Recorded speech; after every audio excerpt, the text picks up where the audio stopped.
might be the end of Justin Fields' career here in Chicago. And it stinks. The feeling today is much different than Fields' first start, which that game was more pure anger and frustration. This one is just deflation and depression. Man, they had it too. Oh, they had it too. Well, Bears lose in Cleveland 20-17 against the Cleveland Browns. Oh my gosh. That one is just absolutely killer. It effectively knocks the Bears out of playoff contention, even though they're not technically out of it. I'm not really, holding my breath. I don't really care that much anymore. It's kind of fun to go into a game with playoff hopes, but I wasn't gritting my teeth, going to wish for the team to make the playoffs. I wasn't super into it for that reason. I was more just wanting to see Justin Fields play well. And his performance today was very hit or miss. I don't think he had a great game. He had plenty of throws where I felt like he could have hit. Conditions weren't great, but that's not necessarily a total excuse. But, the excuse I will make for him, the receivers. I was going to look up the drop passes stat for you guys today, but I can't find it. But let me tell you, a couple bad drops from Bears receivers today, and it cost them the game. Ultimately, not only that, but for Fields as well, he should have had at least another 80 passing yards and not needed to have a Hail Mary. He has a pass to Robert Tonyan in the first quarter that travels probably 40 air yards and hits him right on the money, and he drops it. It touches all of his fingers. I think it touched all 10 of his fingers, and he drops the ball. That's a touchdown, and I think that probably is a 70, 75-yard touchdown there. So that's a huge thing that comes off of his stat line as well. Of course, Tonyan was not targeted for the rest of the game. I was surprised that it was Tonyan himself who was on that big, on that big route anyways. And then we get to Tyler Scott, who has a drop in the final drive. But the thing about Tyler Scott, he instantly makes up for it, taking a pass 30 yards on the very next play. Then you get to Darnell Mooney.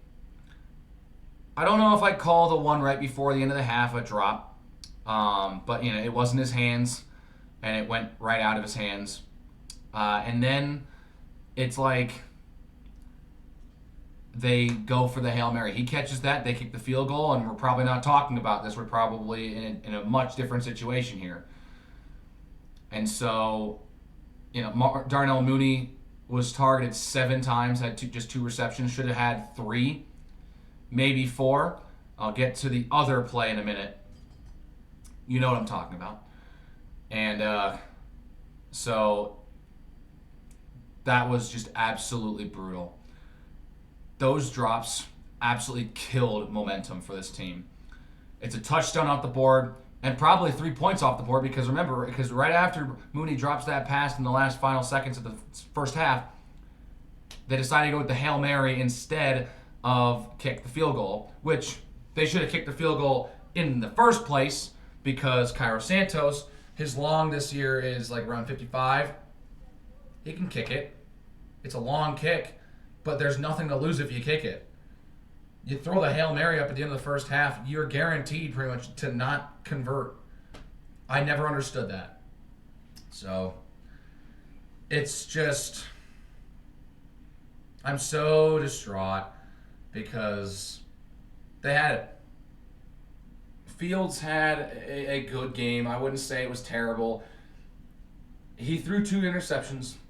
Really was one, and that was on the Hail Mary at the end of the game. He technically had a second interception at the end of the first half. It's not going to be ruled as such.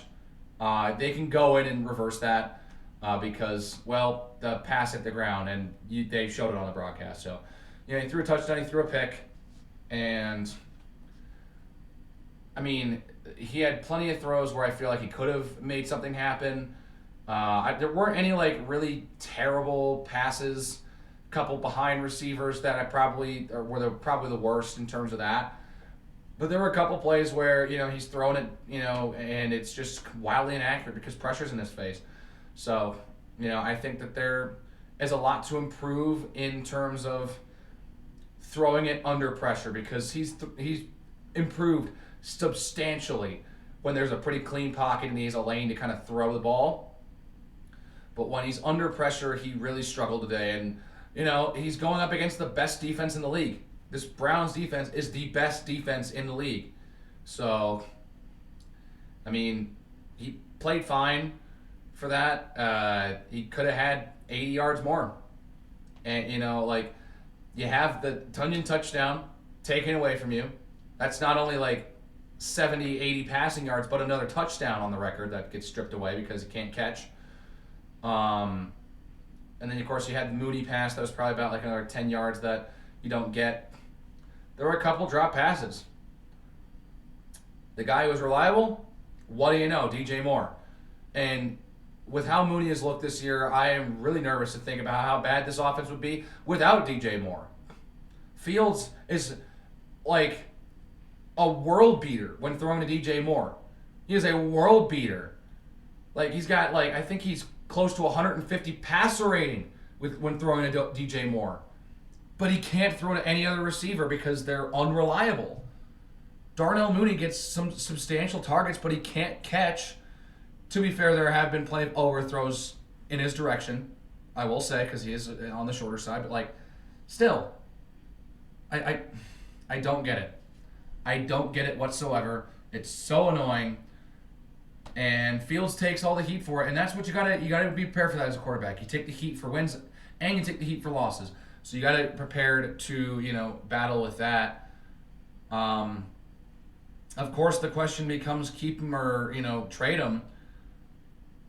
I think they might roll with him, and I say that mainly because I expect him to play very well these next couple of games. Cardinals defense isn't great. Falcons defense isn't great either. The Falcons just lost to Carolina.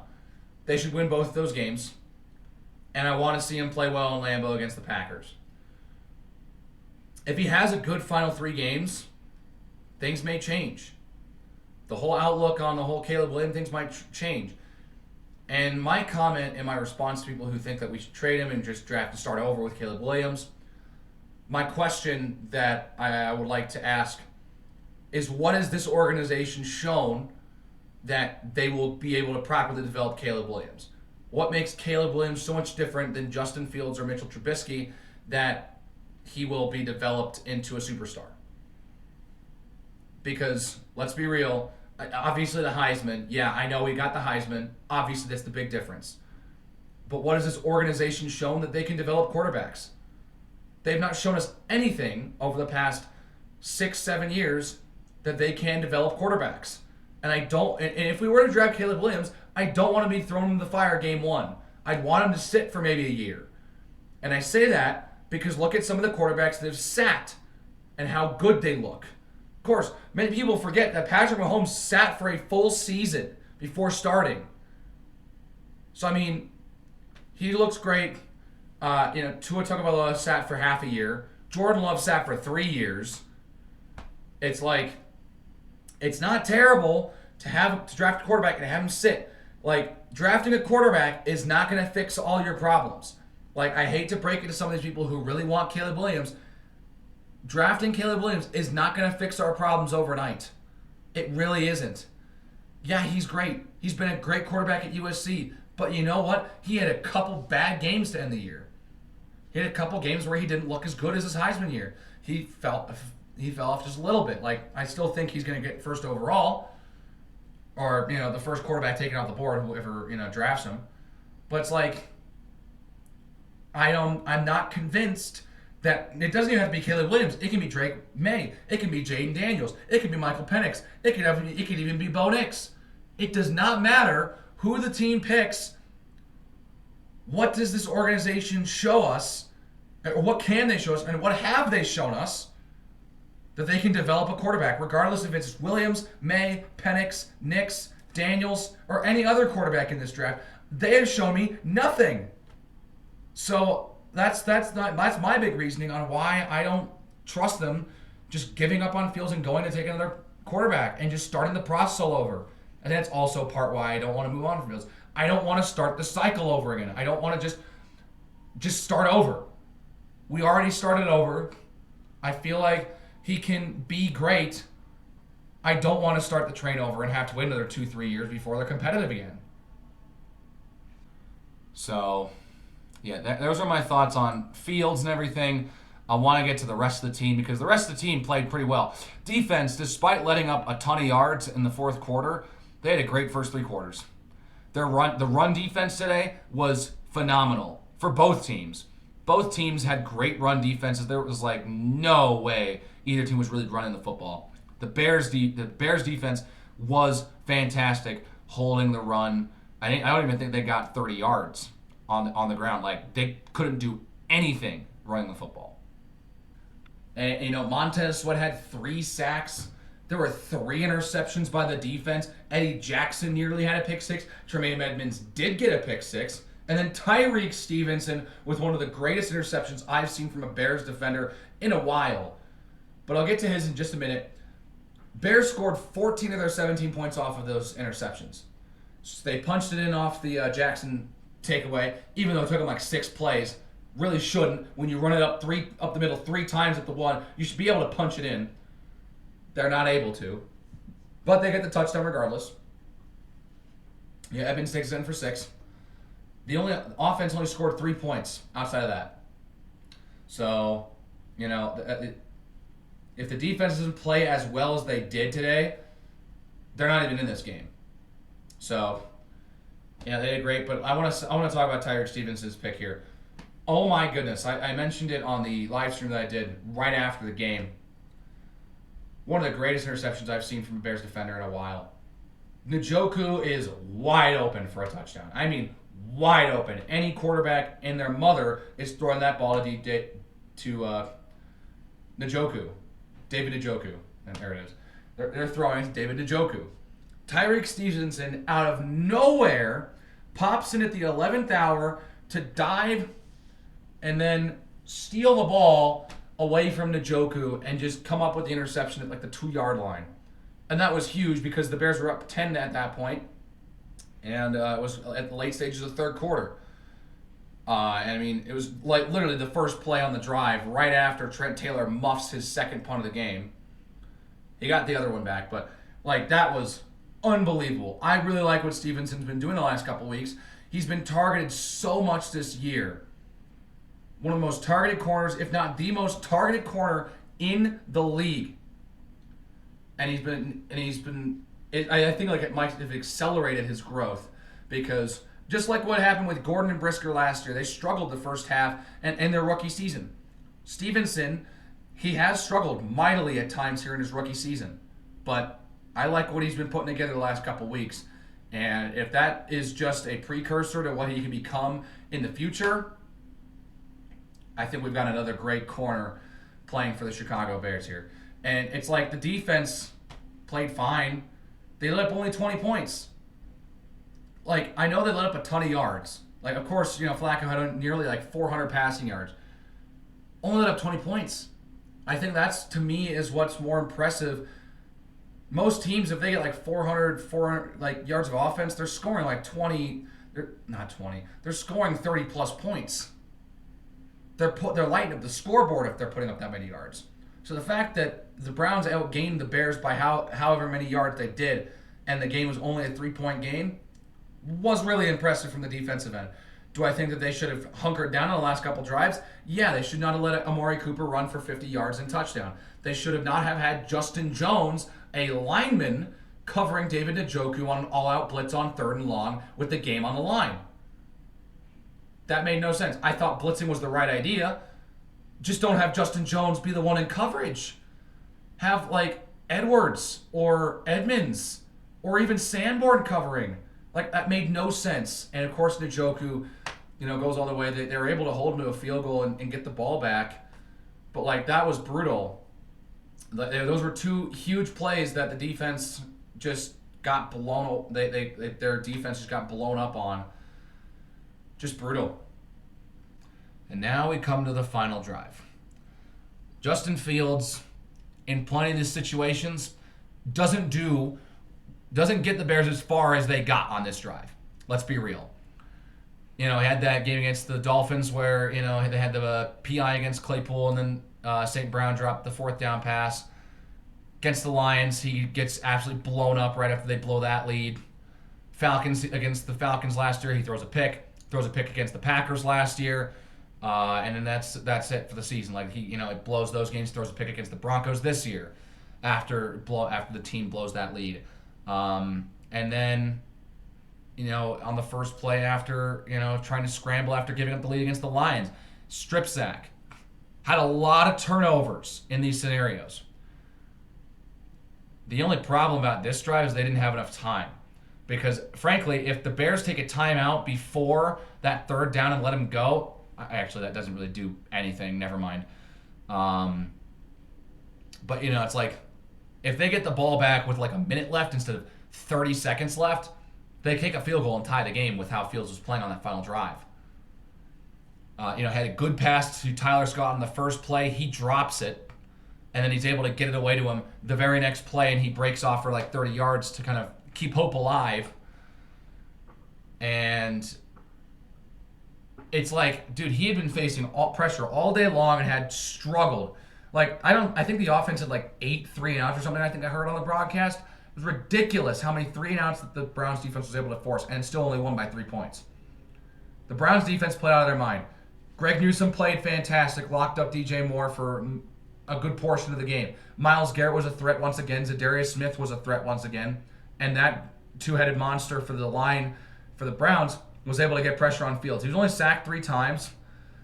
Still, but he was able to get away from pressure more often than I thought he was going to. And, yeah, like, this was the first time I felt like he was really running for his life on a lot of these plays. And, doesn't get any sort of pass, to get farther down the field after the Scott play. Has to throw the next play away, and then he scrambles for a little bit and has to throw it away before wasting too much time. And then it's like 5 seconds to go in there, and I was like, okay, well, they either try and chuck a super quick pass, like 7 yards, and get out of bounds before time runs out, and then try and kick a long field goal, or they go with the Hail Mary now. They did the latter. Fields rolls out, he's rolling to his left, and then chucks it downfield. And it's just like every other Hail Mary, where everyone goes up and grabs it, and it pops down in front of the pile. But in this scenario, Darnell Mooney falls down to the ground in front of the pile, and after the ball gets knocked down, it's right in the numbers. It's right in the numbers. He has the catch and the win. And the win for the Bears. Pops right off his chest. He kicks it up, and it's intercepted to end the game. And it's just... You're just sitting there. You just scream, no! And then you just sit there for like a minute, 2 minutes, with your jaw just sitting open, stunned and befuddled at what you just saw. And so any hopes the Bears had of making the playoffs are pretty much squashed with this. They're not technically eliminated, but they pretty much are. I didn't think they were going to make it. I think it really rided on this game. It rode on this game to try and make a push. because the schedule is not bad going forward. This is the last team over 500 that we were playing. Got the Cardinals, the Falcons, and the Packers. Falcons and Packers losses. They're both 2 games under 500. Cardinals are placed below the Bears in the conference. So I mean, they could win their next 3 and go to 8-9. I know there are people out there that are like, "Oh, we should tank and just go 5-12 and then get a good draft pick." I don't agree with that, and here's why. Even though this game, Fields lost and everything, I still believe he can make things happen. I want to see him light up the Cardinals and the Falcons at home, and I want to see him beat Green Bay. I want to see him have a great last 3 games here in Chicago. If it is his last 3 games in Chicago, I want to see him try and bolster maybe his trade value. Because a lot of people are saying that he's only worth a 3rd or a 4th round pick, and I very much disagree with that. I think if the Bears are trying to trade Justin Fields, they really shouldn't settle anything less for a 1st rounder, because of his playmaking ability, and he's just an absolute bona fide playmaker. He has had some issues throwing the ball, but he's shown a ton of flashes. He just needs to be consistent. That's his biggest issue at this point. Needs to be consistent and needs to make the tougher throws down the field. So I think there's plenty of upside with him. And if I'm the Bears, I'm trying to make a statement and say, hey, if you guys really want Fields, you're going to have to pay up, because we're just not going to give him away. And I think that's the way that I would go about it. Obviously, there are so many other fans of this sport that would just think that he's probably just, chump change and a backup on most teams. I personally don't think so. I think he can start for probably about a good quarter of the teams in the league right now. Especially with all the quarterbacks getting injured. Like, if he walked into at least a quarter of the facilities right now, he could play and start. But everyone's talking about the trades to the Falcons or the Steelers. I think he benefits in both of those systems. I think he plays absolutely I think he drastically improves in Atlanta if, they trade him this year and he goes to the Falcons. I think he improves so much because he's got a system and playmakers around him. He's got Bijan Robinson, Kyle Pitts, Drake London. He's got great receivers and a great tight end. Now, I don't think they'll have Arthur Smith next year because he's proven himself to be not great as a head coach. But it looks like they have something there that he can walk into and instantly make them a better team. So that's the big reason why I think they should keep him, is because he will improve a couple of teams that if he gets traded to, he will improve those teams. And we all know 2 years down the line, when said team he gets traded to gets into the playoffs, they're like, oh man, why did the Bears trade him away? Well, it's because he didn't work in this system. And he's not working in this system right now. And it's like I'm tired of making excuses for him, but you watch the entire game and you're like, why are we running toss plays on 1st down when the run has been absolutely horrendous for the majority of the game? Why are we running toss plays to running backs who have not been able to crack this line? The line can't protect. These 1st down runs are going for negative yardage, and we're behind the sticks, and we can't do anything with it. So it just makes no sense. It's frustrating. And frankly, it makes a ton of sense why Cleveland won this game. Incompetent coaching and some poor decisions made and poor execution from Justin Fields. But again, poor execution from the offense is more the problem, less solely on Fields and more the offense as a whole. Because of course Fields had a couple throws he missed, but the receivers dropped a couple passes that were huge in this game, huge turning points that turned the tides of the entire game. So I don't know. It's a very heartbreaking loss, and I know a lot of Bears fans who are really believing in the team and starting to believe and hope. It's the darndest thing you got. Hope is the darndest thing in sports.